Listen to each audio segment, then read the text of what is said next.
नमस्कार, मी आहे कांचन. लहानपणापासून सगळ्यांचं स्वप्न असते की देश परदेश हिंडणं. तेच माझं पण स्वप्न होतं की कुठल्या तरी देशाची हवा खाऊन.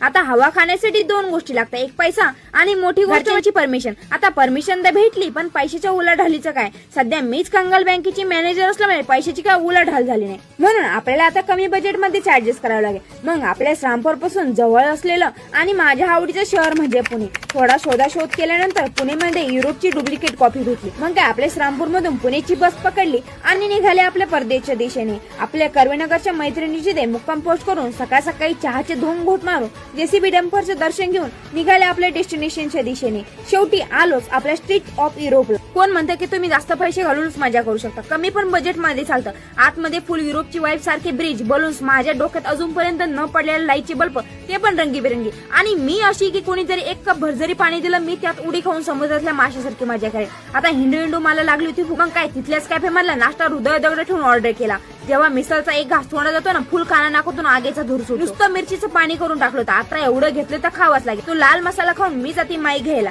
दुकानदारासमोर हॅलो हॅलो म्हणायला लाज वाटत होती, म्हणून 5 फूट अंतरावर जाऊन माई टेस्टिंग केली. पण पैशाच्या दृष्टीने चांगला, पण क्वालिटीच्या दृष्टीने खराब निघली. मग काय दिला विषय सोडून मग नेत्रसुख घेण्यासाठी मी गेले कानातले बघायला. कानातल्याची प्राइस माझ्या टॉपच्या किमती एवढी होती. मग तशीच मान खाली घालून नेत्रसुख घेत 60-70 फोटो आडवे तिडवे काढून एंड केला पहिला एपिसोड.